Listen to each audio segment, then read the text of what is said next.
हर हर महादेव. आता जाता जाता पण हे नाव अहंकार रहित पाहिजे. कुठल्याही साधनेत अहंकार आला की ते आम्हाला पूर्णत्वाला जात नाही. मग कुठलंही साधन असू द्या. आता आज सांगतो, आता सोमवार आहे आणि हरे हर महादेव म्हणल्यामुळं आठवले.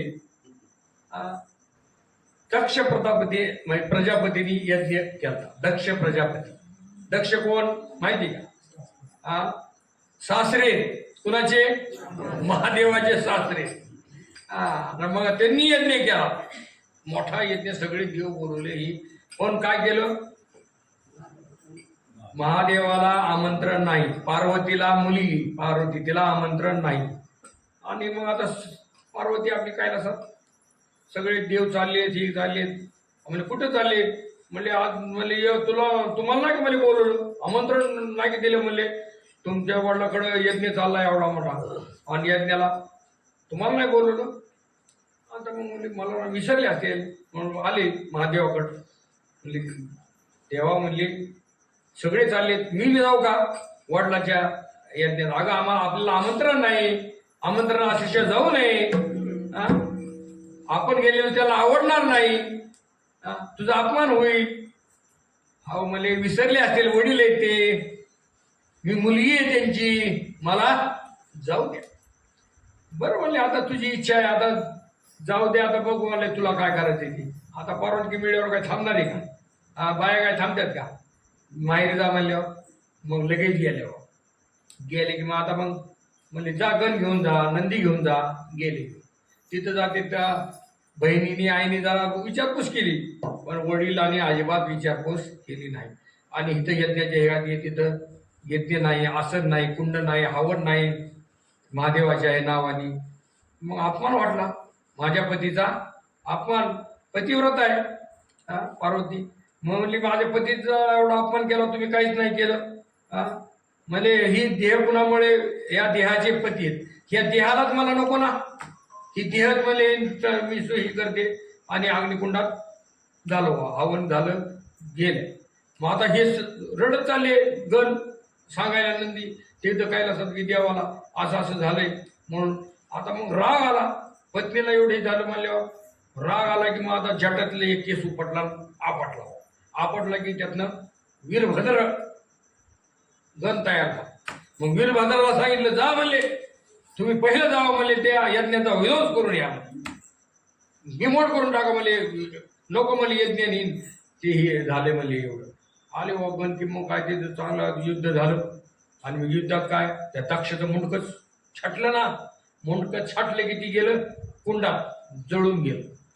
आणि मग यज्ञ नाही, काही नाही. सगळे देव आलेले, कारण यज्ञ केल्यावर त्याची सांगता व्हायला पाहिजे. कुठल्याही गोष्टीचं काय झालं पाहिजे? सांगता. आता सांगता नाही, काय नाही म्हणले, महाप्रलय होईल. सगळे देव म्हणले म्हणले आता एवढं अनिष्ट होईल म्हणले पृथ्वीवर, जगावर.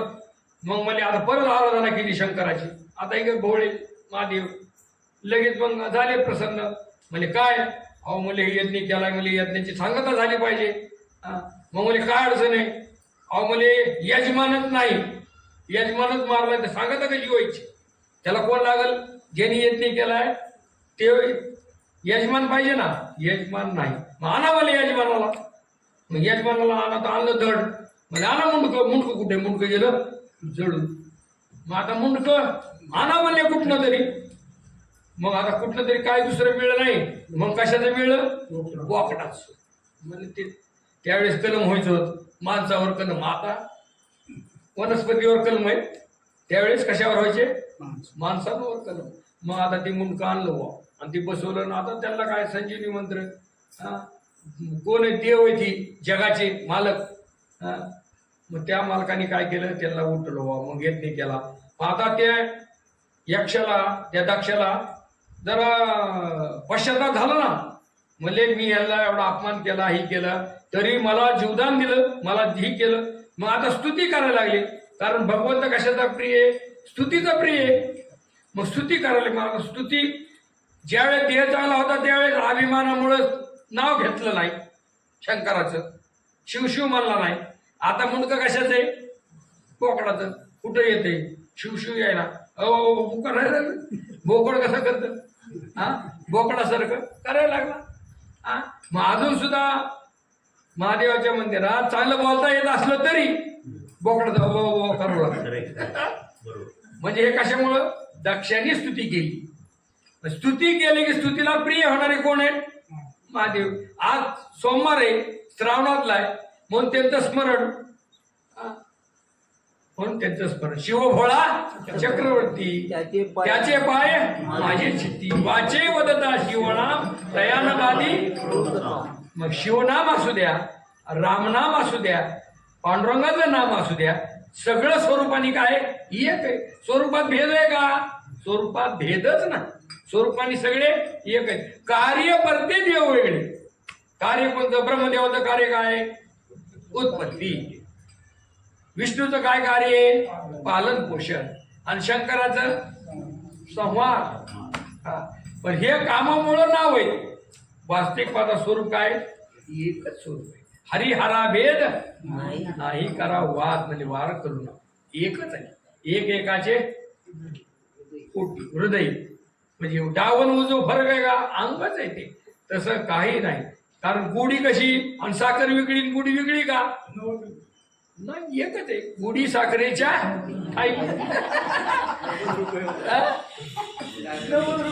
आता सध्या महाग झाली. कारण आता जरा हे झाले. कारण कसं लय लोक डायबिटीस व्हायला लागला, त्यामुळे साखर महाग झाली. तात्या डायबिटीस खूप व्हायला लागला लोकांना. म्हणजे लय महागल्यावर खायचे कमी करतील. आम्ही सारखी आम्हाला डायबिटीस आहे ना. घरचे मध्ये साखर महाग झाली, साखर कमी टाका. म्हणजे काय असो. विठाला विठाला विठाला.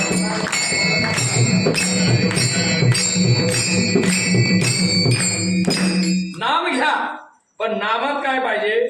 अपराध नसला पाहिजे. नाम अपराध सांगितले पद्मपुराणात. नामाचे अपराध काय? किंवा कवा तरी नका नाम घेऊ, सतत नाम घ्या. नाम असं करत की संताची निंदा त्यात नसली पाहिजे, त्यात शास्त्राची निंदा नसली पाहिजे, त्यात वेदाची निंदा नसली पाहिजे, असं नाम घ्या. नामात काही विश्वास पाहिजे. परत अजून काय पाहिजे? विश्वास पाहिजे. नामात विश्वास नसला तर उपयोग नाही. नामात श्रद्धा पाहिजे. मग हे नाम गरजेचं. म्हणजे असं नाम हरिमुखे मला हरिमुखे घेतल्यावर पुण्याची गणना कोण करते? संतांचं सुद्धा आम्हाला नाम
Hare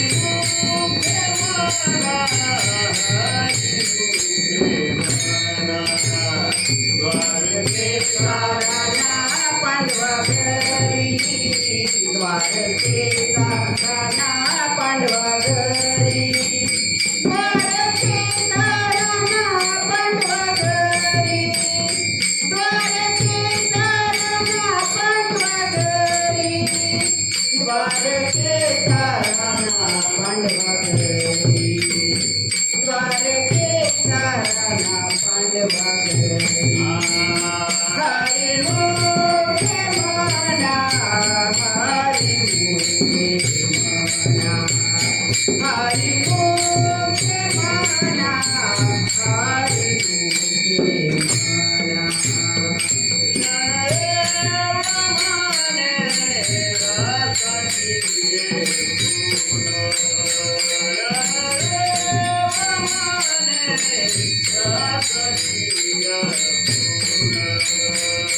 ज्ञानदेव म्हणे व्यासपिया पुना ज्ञानदेव म्हणे व्यासपिया पुना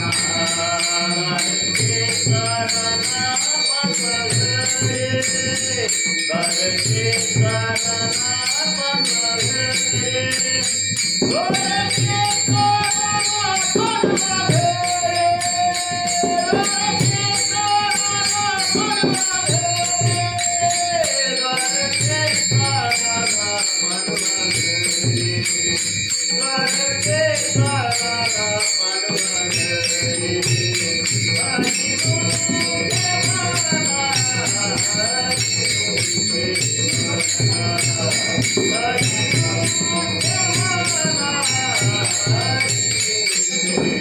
घरी द्वारकेचा राणा पांडवा घरी द्वारकेचा राणा पांडवा घरी द्वारकेचा राणा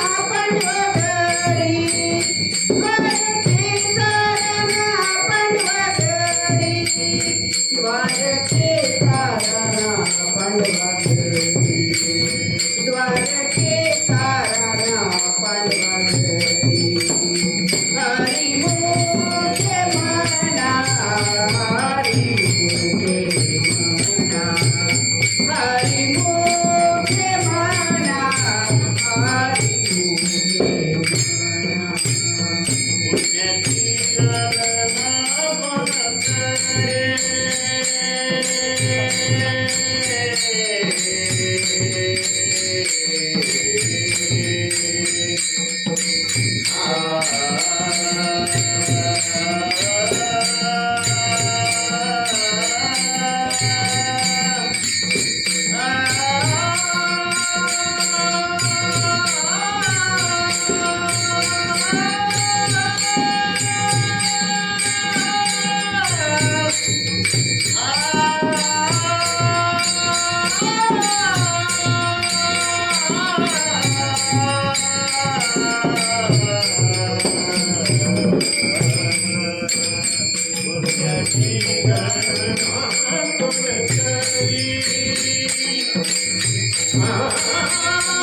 Hare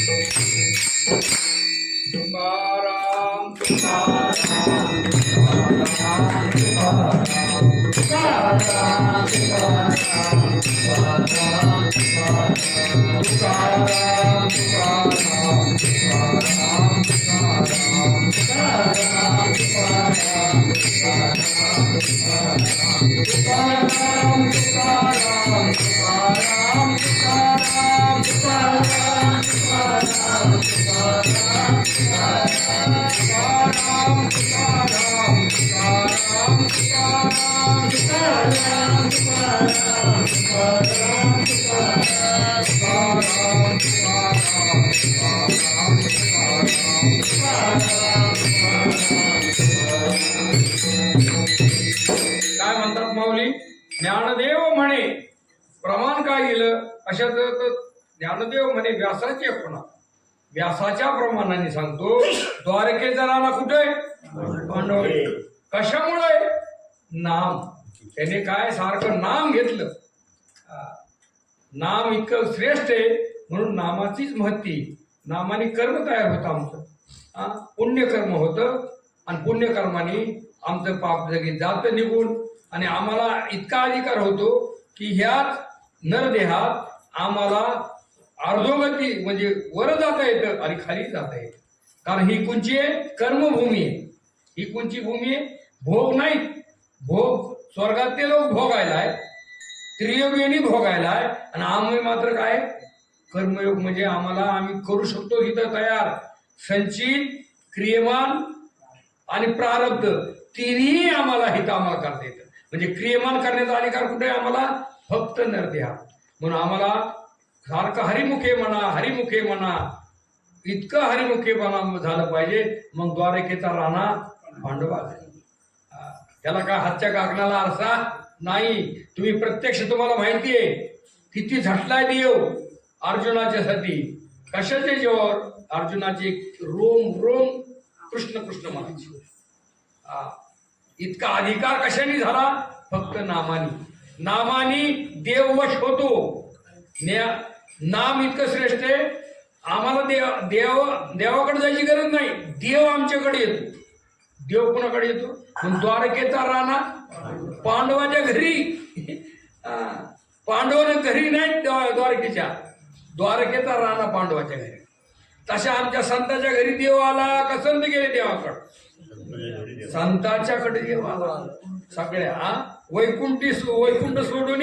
संत सजनी या सुखाकारणी त्यामुळं आला म्हणजे इतका अधिकार त्या स्वरूपाने एक होतो मग नामच काय होतो नामी होऊन जातो म्हणजे देवाचं नाव घेतलं देवाची द्वारी उभा क्षण भरी एवढं झालं की तो देवच होतो देव पाहावयाची गेलो आणि देवच येऊन गेलो एवढी महती देवच होता येतं ही फक्त नाम त्याला काय साधन नाम दिलं ते साधन नरदेहातच घेता येतं म्हणून नरतनू श्रेष्ठ आहे म्हणून काय आमची नरतनू आम्हाला मिळली ही काय श्रेष्ठ आहे या नरतूंचं एवढं कार्य आहे की आम्हाला किती जन्म घ्यावं लागते कशामुळे घ्यावं लागते आमच्या नरतूंच्या कर्मामुळे कर्म तुमचे कसे करता आणि हे कर्म कशावर अवलंबून आहे हरिनामावर अवलंबून तुमचं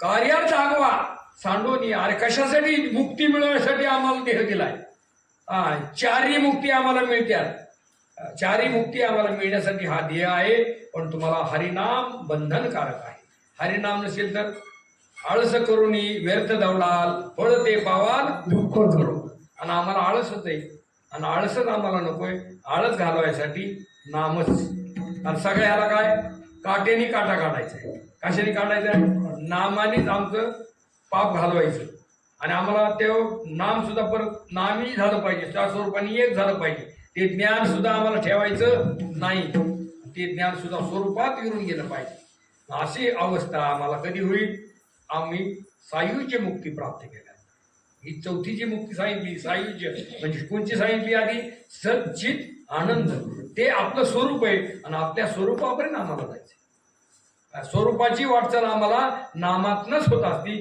म्हणून नामाला महत्व सगळ्या संतांनी दिलं माऊलीने म्हणले हरिमुखे म्हणा पुण्याची गणना असं नाव आम्हाला घ्यायची बुद्धी ते पण अहंकार रहित नाम आलं पाहिजे त्यात अहंकार नसला पाहिजे, शरणांगता पाहिजे, त्यात काय पाहिजे, शरणांग पाहिजे, अहंकार नसला पाहिजे, त्यात कुठलंही द्वैत नसलं पाहिजे. अद्वैत स्थितीत आमचं नाम गेलं पाहिजे, अद्वैतापर्यंत गेलं पाहिजे. आणि हे नाम त्यांच्या कृपेनेच होत असतं. त्यांची कृपा म्हणजे संतांची कृपा, श्रीगुरूची कृपा. आम्हाला नामाला कुणाची कृपा पाहिजे, श्रीगुरूच्या कृपेने नामाला आम्हाला धडता येत असतं. हे नाम आमचं फलित होतं. नारदाने दिल्यामुळं वाली कोल्याचं झालं नव्हतं. स्वतः घेतलं का नाम नाही, वाल्या कोळ्या मार्फत गेलं. तसं आम्हाला संतांमार्फत आलं, मग ते आमचं नाम काय होतं, नामीपर्यंत पोचतं.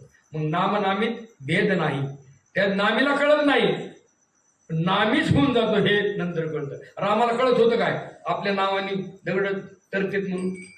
स्वतः नाव टाकलं तर तरला का